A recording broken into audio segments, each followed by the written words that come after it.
Good evening, good evening, good evening, everyone out there on Facebook Live. I'm glad to come to you for another great session of our Affair Repair Recovery live broadcast. I am in a lobby of a hotel. Hopefully, you can hear me okay and there's not a lot of background noise. But I want to just spend a couple of minutes today. I wanted to remain committed to our time. I'm a few minutes off. But I wanted to talk to you today. We've been talking about the impact that affairs have on people's relationships. And I wanted to talk about a topic of authentic love versus affair love. I think that oftentimes when affairs occur and a partner discovers the affair, one of the first questions is, hey everybody, thanks for tuning in. One of the first questions is, well, did you love her? Or do you love her?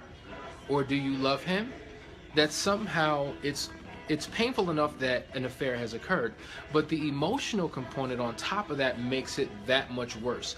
That's why when people are comparing physical affairs to emotional affairs, the question is, which is more painful? And for many people, the emotional piece is a very, very difficult piece to kind of recover from, because not only did you give that person your body, but you also gave them your heart, you gave them your soul, you gave them your mind, you gave them your emotions, and that's something hard to kind of bounce back from. And so I want to help you decode the difference between authentic love and affair love, because it's two entirely different things. Now, one of the things that we know, according to the 5 love languages, when two people come together in a relationship, the first experience, emotional experience that they have is what we call the infatuation period. That is the in-love feeling. And oftentimes when people are forming a relationship, they have that in-love feeling where they're willing to do anything for their partner. They're willing to bend over backwards and to go to all ends of the earth for their partner because of this feeling and emotion that we have of love. But oftentimes statistics would suggest that that in-love feeling dissipates after 2 years, and then you transition into a different type of love. And so one of the things that couples struggle with is, how come we don't have the passion? How come we don't have the infatuation, the in-love feeling that we had when we first got in our relationship? Because a lot of that is associated with a feeling of newness. And that's one of the attractive things when it comes to an affair. Because this is new, because this is fresh, because this is different, all of a sudden I have emotions that I haven't felt in so many years with my partner, and I kind of feel like you're my soulmate, and you're able to compensate me in ways that my partner can't, and that's the deception. Somehow we think that the grass is greener on the other side, and oftentimes we give up 80%, if you will, of what we need for the 20% in the other person that we believe that we need. But it's all a deception. At the end of the day, what makes that affair partner so alluring is because we don't share hurts, we don't share pains, there haven't been past failures and disappointments and trials and tribulations that we experience. We don't share bills, we don't have responsibilities together. In essence, you represent an escape for me. Somewhere that I can go, someone that I can connect with, that allows me to be free of responsibility, allows me to have that youthful feeling that I once had, or that I felt when I was with my partner, and I'm able to be with you in ways that I cannot be with my own partner. This must be love. But this is what we would identify as affair love. And affair love is very deceptive. It would make us think that it's authentic, but it is not. And I want to clarify for you to let you know that love is more than a feeling. And I know that a lot of us hinge this concept of love on how we feel. So we get married because we fall in love, and many of us get divorced because we fall out of love. But love is a feeling, but it's that and a whole lot more. And so if you're in a truly committed, loving relationship, you have to understand that there are 3 components of love. Number 1, we have the Eros Love, which is that sensual, passionate, erotic, feeling-oriented love that makes us want to do anything for our partner. We want to spend all of our time together. We'll spend hours on the phone, falling asleep on the phone, just to be near, just to be close to our partner, because we're in love. And that is the feeling of newness that we fear with an affair partner. However, there are other 2 types of love. Now, the question is, are you in love, or did you fall in love with this partner you were having an affair with? Now, overwhelmingly, there is no love there. In rare situations where it's a long-term relationship, an affair, that love can develop over time, but statistically, most affairs only last for a few weeks to a few months. And within that period of time, there isn't enough foundation to develop into what we will call authentic love. So it is just a feeling for the moment that begins to dissipate. But in a committed relationship, you have your Eros love, but then you transition into what we call phileo love. That is that brotherly, caring type of love. Now, one of the things that we've learned in Fall in Love, Stay in Love, an awesome book written by Dr. Willard Harley, he said when you're in the caring love phase, there's two personalities that rise up within you. There's the giver and there's the taker. In the initial part of a relationship, your giver comes out. That is when you're willing to do anything for the person that makes them feel good, even if it makes you not feel so good, but you're willing to do it because you love them. But as a relationship begins to develop, oftentimes the taker rises up.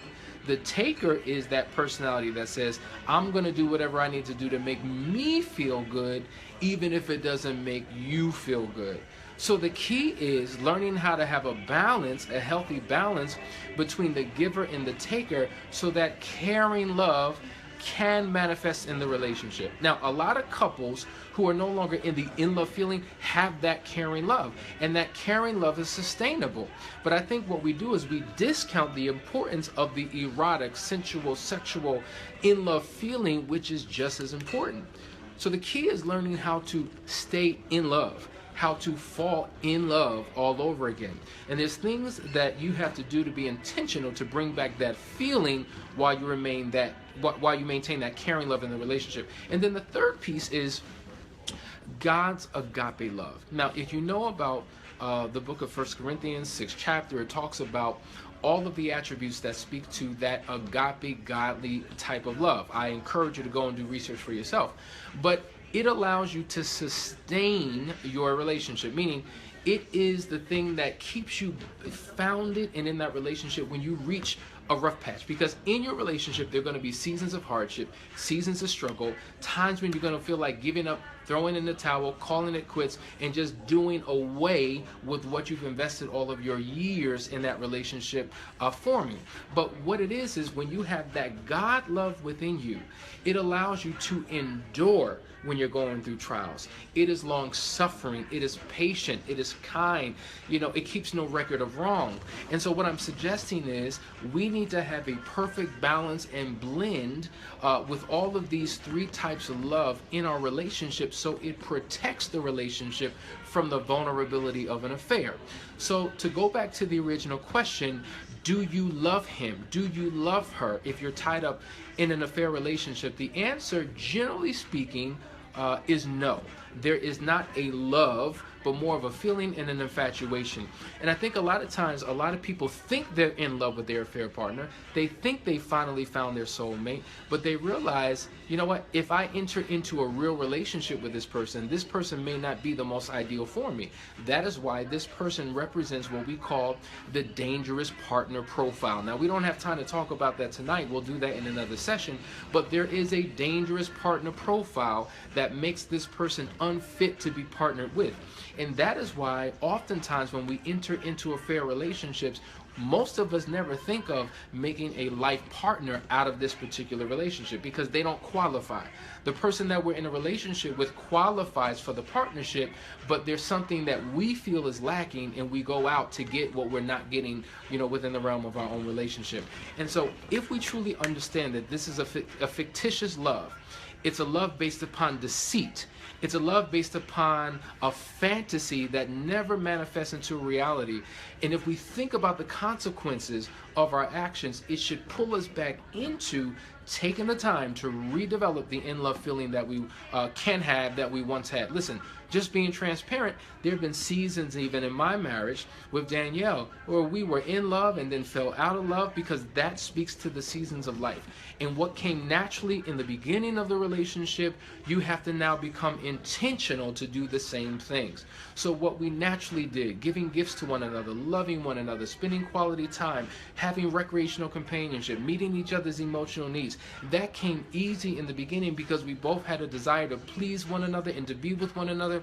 But when you go through a storm, when your partner gets on your nerves, when you can't stand them anymore, when you just want to call it quits, when you rather be alone, when you rather do life on your own, and now you have to rebuild because there is an aftermath after the storm. Because when the storm comes and the winds blow and it doesn't knock the house down and you still have that structure that you now have to patch up and tweak and repair, this is where the recovery begins.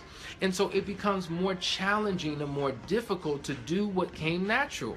But if you want to get back to that in love feeling, because if I'm truly in love with you, I don't desire to be with anyone else because I have everything within my relationship that I need to sustain myself. So number one, we must recognize that every single relationship needs a blend of all three: the Eros love, the Phileo love, and the agape love. So the in-love feeling, the caring love that we should have for one another to do our best to kind of please and to accommodate our partner, but then that sustainable love that we have because the love of God lives within us. Now, you can't truly love somebody unless you truly love yourself. You can't love yourself unless you truly know yourself. And you certainly can't know yourself unless you know the God that exists within you. So it all goes back to having a direct vertical relationship with the Father. And when we have that relationship with the Father, it is a template and a floor plan and a model of how we need to have a horizontal relationship with our partner. But also we have to look at the internal relationship. Because if I learn how to love me, if I learn how to value me, then I know how to receive love from someone else. And because I value myself, there's certain things that I'm not going to allow within my relationship. And I'm going to discuss with my partner how I need to be loved. You know, we talk about this in the 5 love languages, how oftentimes we're loving our partners the way that we want to be loved. But the way that we need to be loved is different than the way our partner needs to be loved. So it's important to learn and to rediscover what your partner needs in meeting their emotional needs and communicating in their love language so the in-love feeling is ultimately there. So I just wanted to do a quick video with you. I got to go back to my private marriage intensive that I'm doing over the next 3 days that is really powerful, and we're seeing great breakthrough. But I wanted to give you that to think about. So if you are the hurt partner and you're struggling in your mind about this whole notion that your partner fell out of love with you and is in love with another person, which now causes you to constantly compare yourself. What does she have that I don't? What does he do that I don't? I want to free you of that mental torture to let you know that it's not really love. And whatever is missing in your relationship, you can regain it back. But it requires that you're willing to do the work. So I highly encourage you, get the help that you need, because doing it on your own may not be enough. You may not have the knowledge, you may not have the skill, you may not have the wherewithal to be able to do it on your own. So seek somebody who is an expert in the things that you need to restore your particular relationship. Listen, if you guys need help, I encourage you to go to couplesacademy.org. We do provide one-on-one sessions for couples that need that assistance. Get the book, The Audacity of Marriage. That's a great first step for those who can't afford counseling. It will give you the blueprint, the floor plan, and everything you need to have a sustainable marriage that grows. And continue to tune in. If you have any questions, inbox me. We are here from you. We would love to hear from you, excuse me. We're experiencing major breakthrough with many couples as they just tune in on a weekly basis. Also, last but not least, if you're not a part of our group, The Audacity of Marriage, I encourage you to search out the group on Facebook. It will truly be a blessing to you. There's so much that we do within that group, and I don't want you to miss out on it. Stay tuned.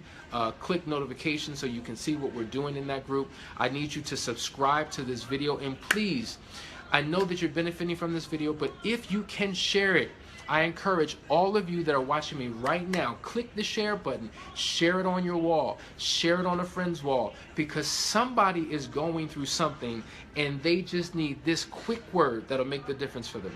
So I love you all, I appreciate you all, and I will see you next week. Take care.